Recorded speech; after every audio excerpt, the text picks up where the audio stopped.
Olá, boa noite, amigos e amigas, aqui do nosso canal do YouTube, do nosso Apostolado de Defesa Católica, Salve Maria.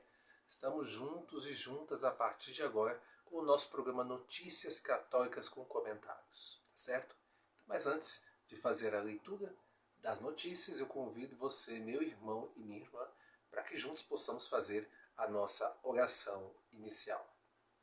Senhor, aqui estamos reunidos em Teu nome, desejosos de construir Teu reino. Que o Espírito Santo que enviaste aos nossos corações e mantém viva a Tua presença em nós, nos ensine o que devemos refletir e os passos que devemos dar, para que, fortalecidos com Tua graça, possamos realizar os Teus desígnios. Se Tu, ó Espírito Santo, o inspirador do nosso discernimento, ensina-nos a escutar os outros e a nos deixar iluminar por Suas luzes, e fazes que sempre busquemos a verdade. Desejosos disto, estamos aqui reunidos, em nome do Pai, do Filho e do Espírito Santo. Amém. Muito bem, meus irmãos, vamos ao nosso programa hoje, Notícias Católicas com Comentários. Algumas notícias eu separei aqui para vocês, para nós, para que a gente possa compartilhar algumas notícias que saíram ao longo desta semana. A primeira foi que, o Papa Francisco publicou no último dia 15, no último domingo, uma exortação apostólica intitulada C'est la confiance, só a confiança, que sobre a confiança no amor misericordioso de Deus por ocasião do sexcentenário, quase não sai, aniversário do nascimento de Santa Teresinha do Menino Jesus e da Sagrada Face, tá certo? Então aí, o documento do Papa é composto por 10 páginas, está dividido em 53 pontos, separados em 4 seções, com os títulos Levar Jesus aos Outros, O Caminho da Confiança e do Amor, Serei o Amor e No Coração do Evangelho. A sala de imprensa da Santa Sé enviou o texto aos meios de comunicação nos seguintes idiomas: espanhol, italiano, francês, inglês, alemão, português, polonês e o árabe.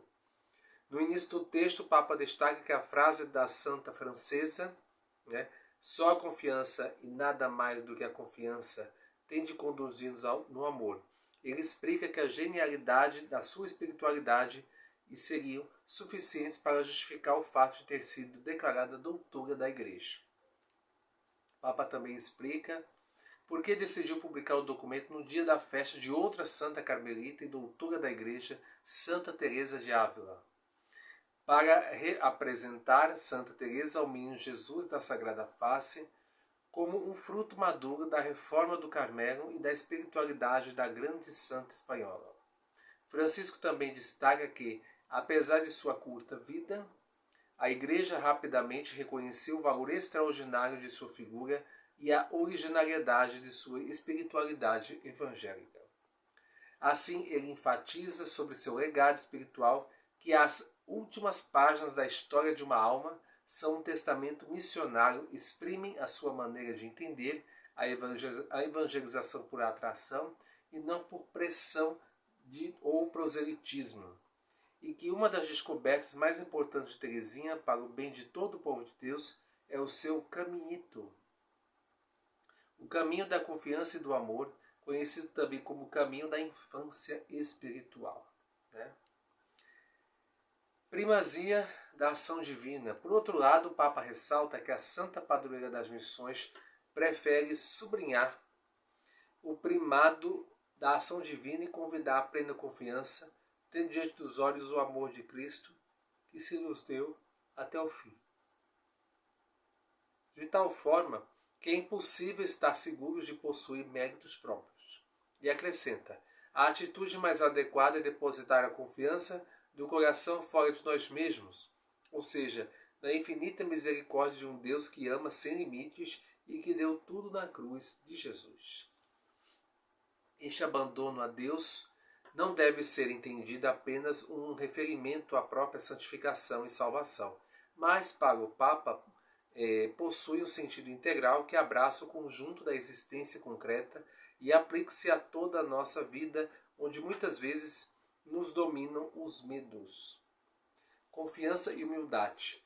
Outro ensinamento do legado espiritual da jovem santa francesa que Francisco enfatiza é que Teresa vive a caridade na pequenez, nas coisas mais simples da existência de cada dia. E falo em companhia da Virgem Maria.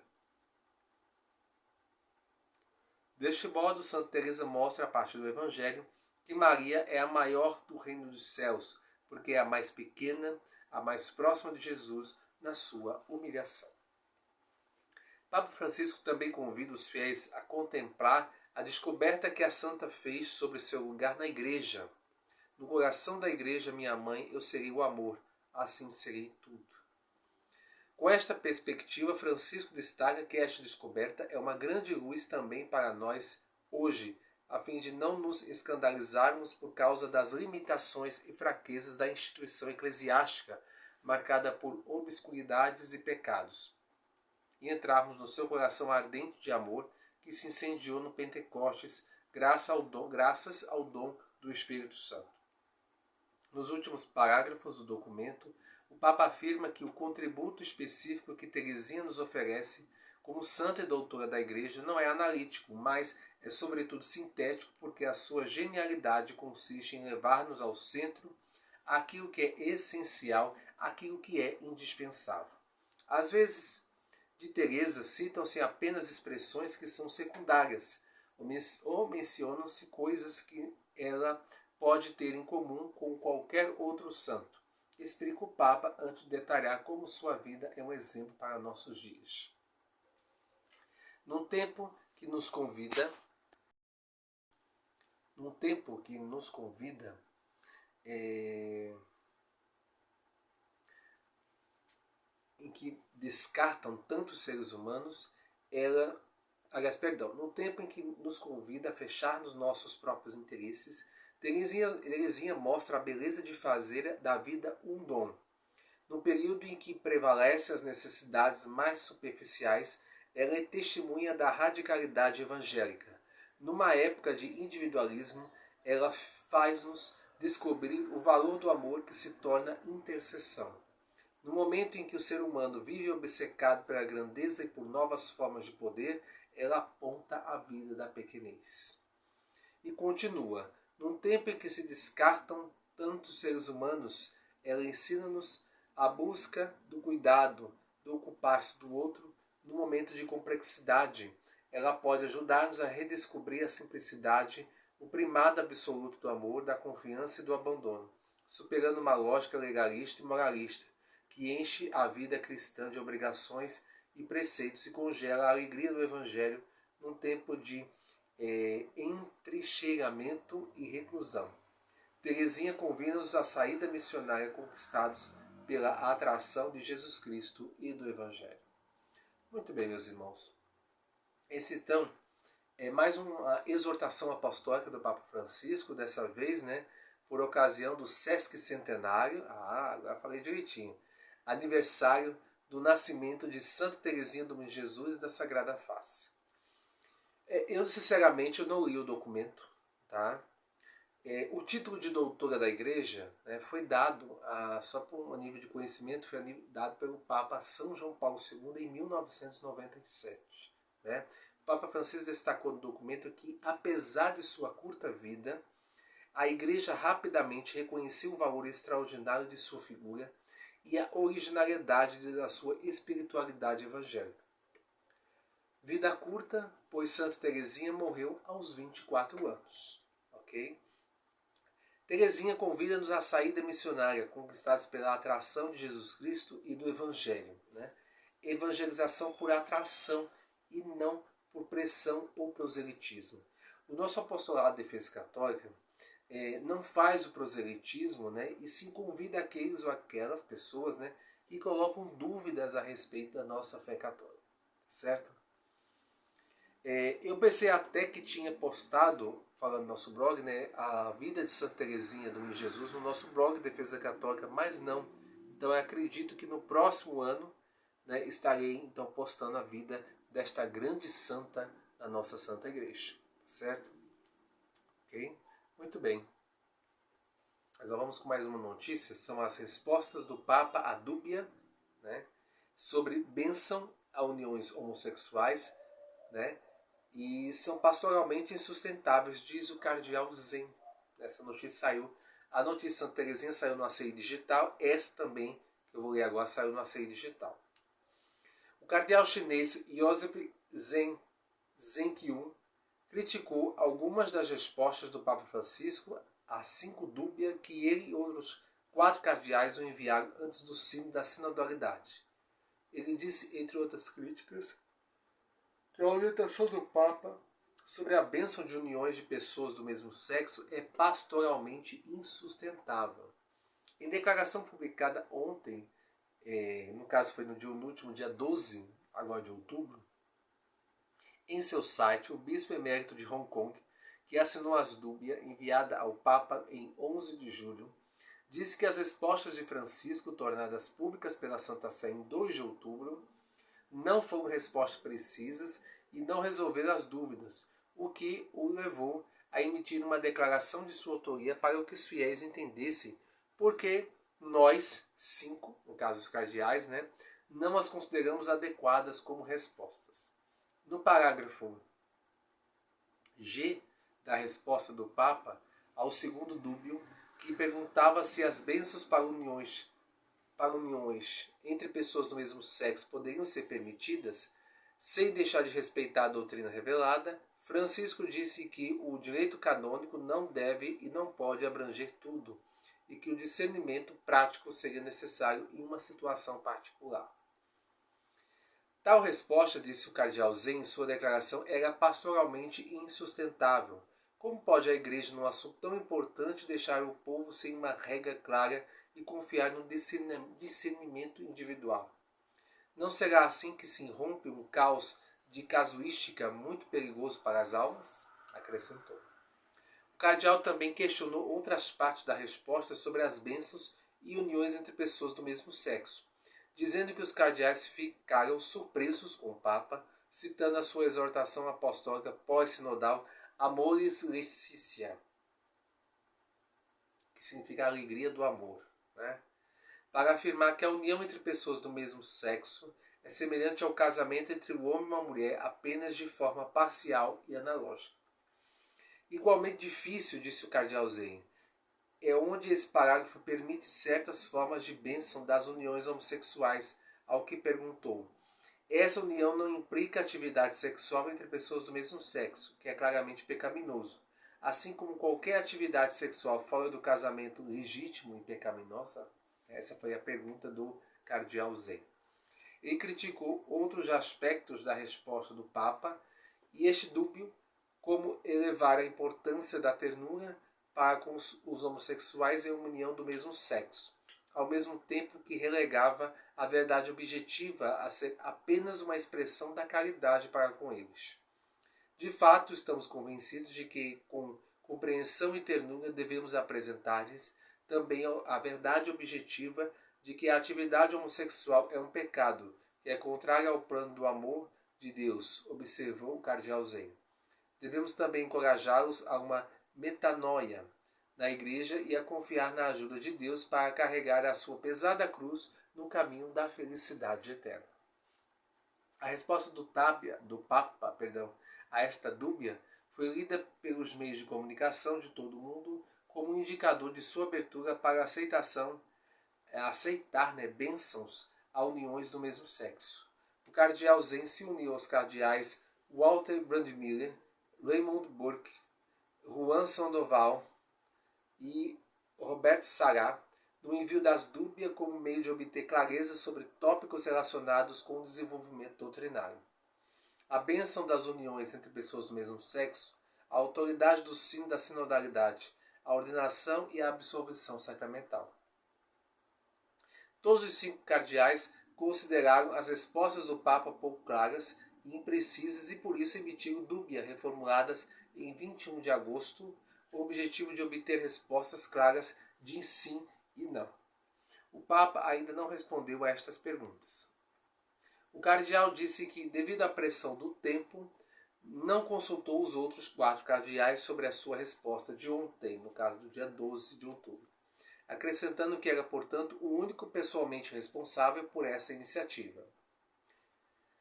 O cardeal Zen começou a sua declaração sublinhando que não era presunçoso questionar a resposta do Papa, acrescentando que nenhum católico maduro acredita que contradizer o Papa o torna um herege e cismático.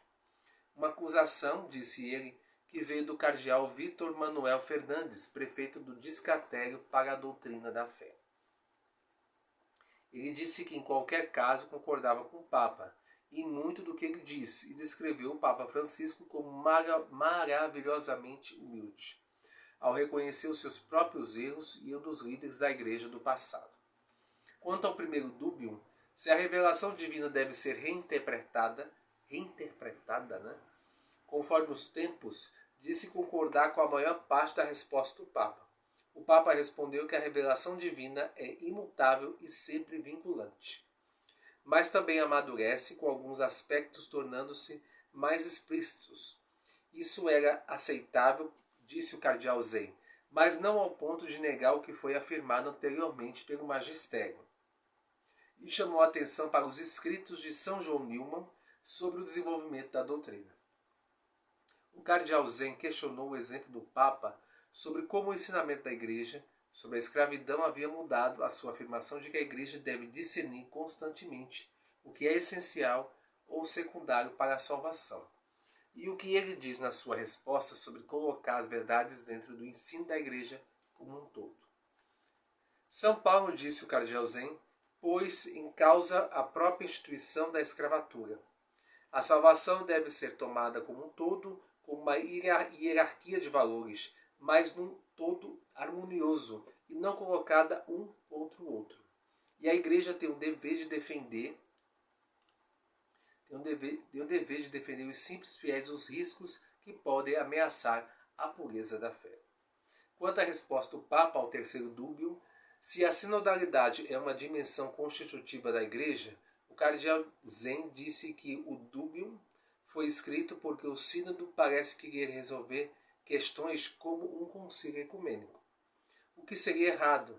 Ele disse que os cardeais concordam com o princípio da sinodalidade, simplesmente como falar e caminhar juntos, mas discordou da resposta do Papa, que sugere que a hierarquia deve não apenas ouvir, mas escutar, ou seja, obedecer à voz do povo, algo que aponta para derrubar a constituição hierárquica da Igreja fundada pelos apóstolos. Voltando para a resposta do Papa, ao quarto dúbio, que questionava se a teologia da Igreja mudou para permitir a ordenação de mulheres como sacerdotes, o cardeal Zen discordou da resposta aparentemente contraditória do Papa.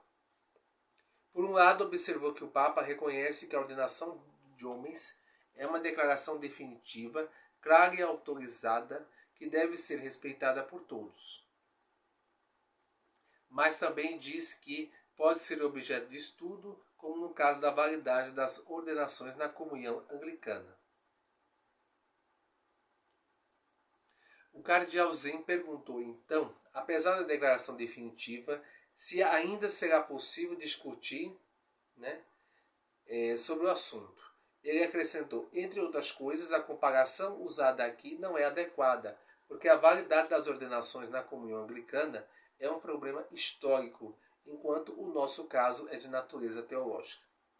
Por último, sobre o quinto dúbio, que questionava se o perdão é um direito humano, dado que o Papa insiste no dever de absolver todos e sempre, para que o arrependimento não seja uma condição necessária para a absolvição sacramental. O Papa respondeu que o arrependimento é necessário para a absolvição, mas sublinhou que o confessionário não é uma alfândega. O Papa também disse que confessar pecados pode ser uma tortura cruel para algumas pessoas com autoestima muito ferida, e, portanto, apenas aproximar-se da confissão pode ser uma expressão simbólica de arrependimento e de busca da ajuda divina. Precisamente porque somos administradores e não mestres dos sacramentos, devemos seguir as regras, garantir o arrependimento e a resolução. Por que razão, ao fazermos isso, deveríamos transformar a confissão numa instância aduaneira, disse o cardeal Zen.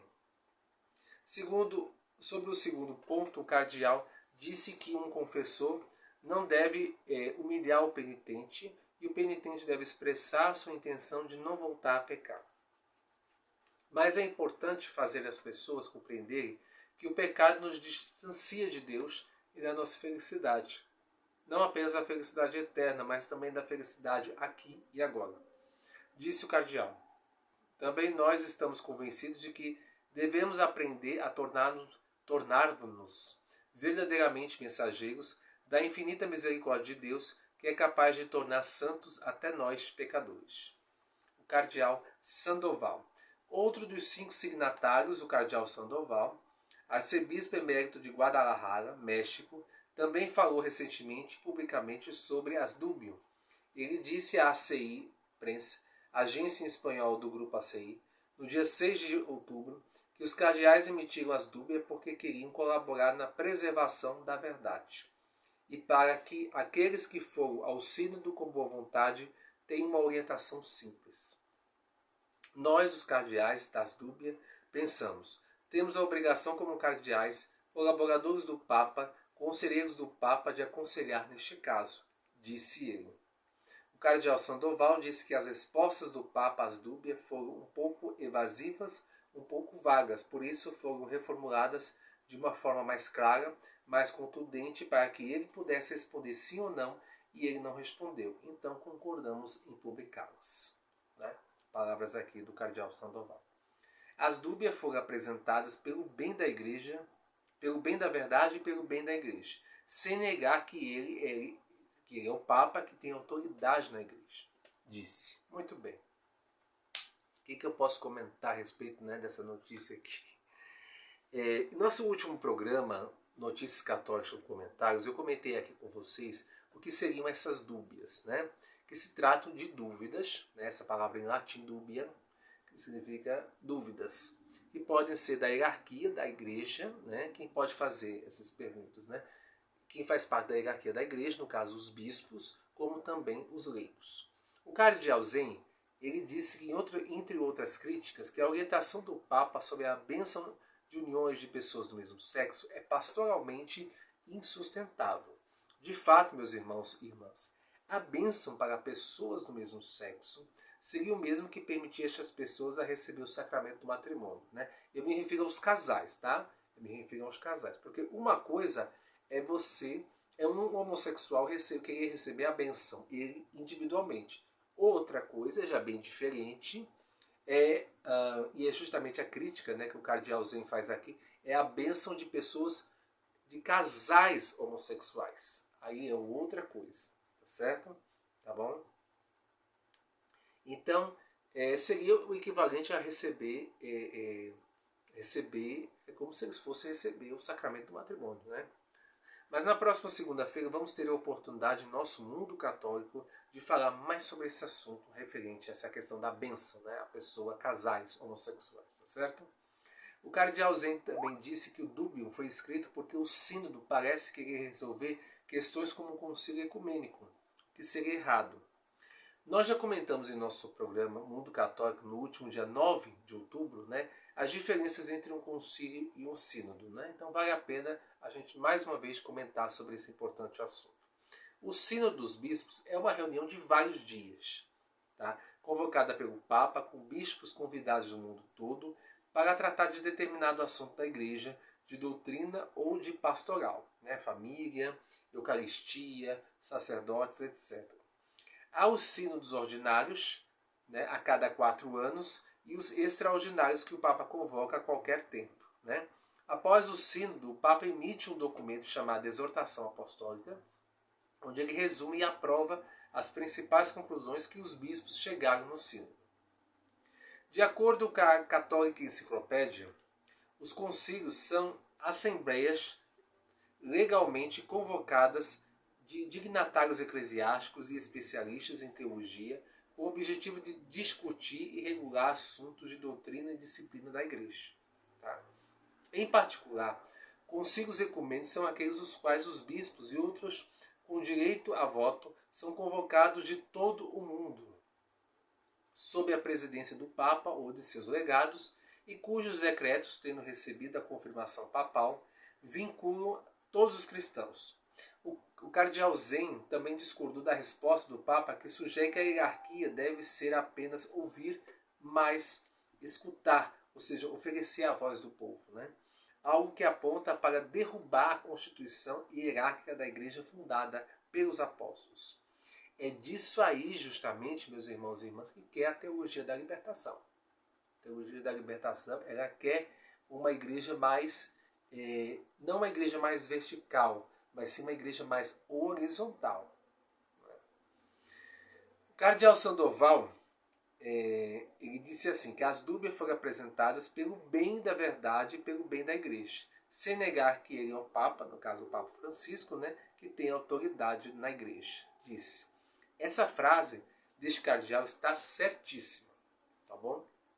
Cristo Nosso Senhor, ele mesmo disse que eu sou o caminho, a verdade e a vida, e que a igreja é a coluna e o fundamento da verdade, como nos ensina a carta de São Paulo a Timóteo. Tá? O Papa é o maior entre os apóstolos escolhidos por Cristo, e São Pedro e seus sucessores são os maiores em autoridades na terra. A ele Cristo entregou as chaves do reino dos céus para ligarem e desligarem como soberanos pontífices. Tá certo? Então, isso daqui é bom a gente deixar claro, né?